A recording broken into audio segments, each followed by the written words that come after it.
Welcome to the Builders Code Show, episode 2. We're back. Back People for must more. like us. And or maybe not.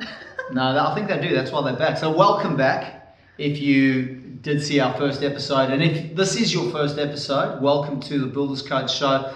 This show, what's it about? It's about us making quality business education information accessible to builders across Australia and beyond. So we've got some interesting things to talk about today. But first of all, Kelly, congratulations on last night on being awarded the Rising Star for your outstanding performance at the local community theatre. Well done. Thank you very much. Yeah, it was a big show. It's good to be back on stage. I haven't been on the stage for a long time, but it was awesome to be back. The adrenaline, sweaty palms, it was awesome. Man, seriously, the first time I've seen you on stage, and I was really impressed and proud. So proud of you, man. Well done. Well done, my Luffy. Thank you. So, so today is the Ashes as well. Had to mention the Ashes, so we're going to make this quick so we can go watch the cricket. But no, seriously, in line with the pursuit of excellence and best practice. Most of our best builders don't only pursue best practice, but pursue absolute excellence in everything they do. So from administration, marketing, finance, sales, team building, leadership, personal development, all that sort of thing. I want to touch on a point that is highly relevant to that. And without this decision being made and this big picture strategy in place, you can never really achieve a place of best practice and then pursue beyond, and that is niching or specializing. What's your take on the importance of having a niche or specializing in an area of business? Yeah, well, if I look at it away from the building sector and look at it just as a citizen, I wouldn't go to a GP to have my heart checked or to have a cancer genetic testing done. I'd go to a specialist who specializes in that field. Exactly. You might go to the GP first, but then you'd very quickly go to a GP, I'd find a specialist. Exactly. You'd find the best specialist in that field. So, as it relates to you, a builder, you'll never be the builder in your area who is the go-to builder and has authority, trust, respect, and is able to run your business on your terms if you don't specialize. Now, it's counterintuitive. Sadly, I see so many guys out there that on paper, like logically, you can see when you look around you in the world, you can see that the cardiologists of the world, they obviously better at what they do because they're focusing on one area, and when they invoice people, you know, they're making more money. And it's the same for every other industry, every other business in the world that is very successful. I challenge you to look around you and see they've become very dominant in their area of specialty, and the same applies to you. Now, why don't most guys do it? Why is it counterintuitive? Well, I know from my experience, when I say to someone, you've got to specialize, the first response, or the most common response is, well, is there going to be enough work in that area? If I only specialize in one area, I'm going to miss out on all that other work. And as soon as you decide on that niche, you'll get a call. Say you're niching in custom built new homes. And then the next week you get a call in from a guy who wants to do $1 million renovation. That's going to happen. Well, those are closely linked.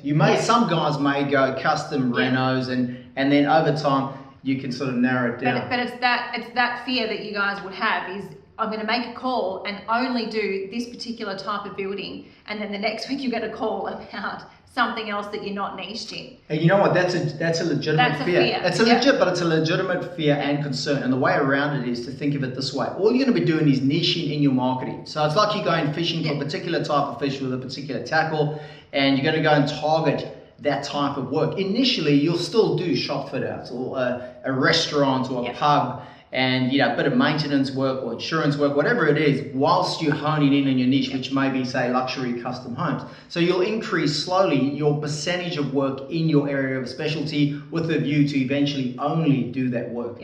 And that'll, from my experience again, when that happens, when you reach the tipping point where you're only doing your niche work, then you very quickly get to a point where you develop authority, a lot of trust and respect in your area. And you know what a good example is? Our business. Yeah. Builders coach. Like when I was coaching, when I started out, I bought a franchise. I was coaching generically. I coached 100 businesses in my first 3 years. Yeah. I saw that no business coaches were coaching builders. I was working with builders at the time, and we were all teaching niching. And I was saying to the other coaches with me, a lot of the guys were older, more experienced, and I said to them, more successful than me, I said, no one's coaching builders. Someone should do that. There's an opportunity there. And they were like, yeah, but no one had it in them to do it. And I asked them why, and they go, well, then you wouldn't be able to coach the restaurants and the retail stores and everything else. I went over to the States and made a decision while I was there doing some training. I was going to come back and coach builders. And I did that, put my flag in the sand, the rest is history. And every week now, I'm learning more about the building industry. I'm building up a bigger toolkit and arsenal of strategies and ideas I can share, which means I can add more value, which means I'm now in a fortunate position where I pick and choose my clients. And it's the same for the builders that we work with. Yeah. So where focus goes, energy flows. What you focus on gets stronger. So as soon as you start focusing on the one thing, the big thing is to make the decision. And that raises a question, well, what do you niche in? What is a niche? What is it just the type of work? Well, yes. So renovations and extensions, or renovations and additions could be a niche. Could be custom homes. Some guys do both. They keep it relatively broad because they're very similar. Custom homes and renos and big renos. It could be maintenance work. It could be granny flats. It could be shop fit outs. So the type of work's one. We had a client once. I can't remember the name, but there was a client who niched in building bushfire-proof homes. Yes, that's a good one. Yeah. So a bushfire building specialist, so who builds in areas that are prone to all the bushfire legislation and laws, and that requires different materials, different subbies. And again, because you specialise, like a cardiologist and a GP, you get the longer you stay in the niche, the digger you deep the groove, and then the more experience you get. Now, the other thing is the big picture. If every builder niche, there would be less competition. Instead of the 80% of the builders, 20% of the builders niching, which is probably less than that, and 80% being a Me Too builder, there'd only be a lot of specialists, and then less specialists competing against you, and or having higher margins too. So it's better for not only for you as an individual, but the whole industry. Yeah. But that bushfire niche is a good one. But so it's not only the type of work, of which there's a broad spectrum of things you can choose from. It's also a geographical area. So we're here in Sydney now, but the northern beaches, the northern part of Sydney is different to Cronulla, and Western Sydney is certainly different to the eastern suburbs. The people that live in those areas would like to, obviously associate themselves with a local builder who's done the type of work that they want done, in the area and want to see a portfolio. So that's important. The more specific your niche, the stronger you'll engage your prospects. So if you went to the extreme end of the spectrum, if you did luxury homes on sloping blocks for paraplegics, that would be a very specific niche. Now, that might be a national niche, but if you are a paraplegic who has a sloping block and you've got a lot of money to spend, a builder who specializes in that, you'd feel like they exist solely for you, and you'd be drawn to them like iron filings to a magnet. So it's very, very powerful. Now, I want to touch on something that's happening in this day and age, 2017. There's a lot of disruption happening, right? You're familiar with Uber disrupting the taxi industry, Airbnb disrupting the hotel industry. In the building sector, guys are using technology as well. You may not be aware, to disrupt the industry. I heard a story the other day, very interesting. There's a young builder. He's only been building for 3 years up on the Sunshine Coast. Okay. Up where your mom lives. Yep. And he is using technology to process and then deliver on insurance work. So that's his niche, his insurance work. And apparently if you go into his office, I saw photographs, it looks like a New York Stock Exchange. There's just computers everywhere. There's information and data. Everyone sits in an open plan office all facing these screens, and it's just processing data and information. I don't know exactly how it works, but I know that last year they did 7,200 jobs. 7,000. And this guy, it's his ability to use technology well as it relates to that particular niche that is setting him aside from his competitors and getting his clients to literally queue up. Now, there's another young bloke that I'm working with here in Sydney. He was at our boot camp 2-3 weeks ago. And he's only been building for 3 years as well. He landed a huge national contract, commercial work, right, for this big company. I can't mention the name, but that big, well-known company, you'd be very familiar with them. And he got down to the final stages of negotiating with them. There were other builders that were looking at, bigger, more experienced builders. He was very small and young. And he got right down to the end, and he was dealing with this bloke in his late 40s. And this guy said to him, "Why should we choose you over the other builders we're speaking to?" And this guy on the fell said to him, "Do you remember the Walkman?" And the guy said, "Yeah, I had a Walkman when I was a kid. I know what a Walkman is." He said, "I'll be the iPod." Bang, right. And apparently this guy cracked up and he got the contract. He got the contract right there because that is what he was bringing to the table. Yes, he was young. Yes, he was less experienced, but he had better technology, better systems to deliver more efficiently. Forward thinking. Absolutely. So there's opportunities there to specialize and with the use of, or the better use of more advanced technology as well. So that's sort of wraps up the discussion on niching and specializing. Hopefully it makes perfect sense to you and you can go in, and now's a good time, end of November into next year, really make that decision. And it's not only, that's one decision, niching, that'll eliminate 1,000. So when anything comes to you outside of your niche, once you reach that tipping point, you'll just very politely say no. And again, have a process for saying no to work that fits outside your niche.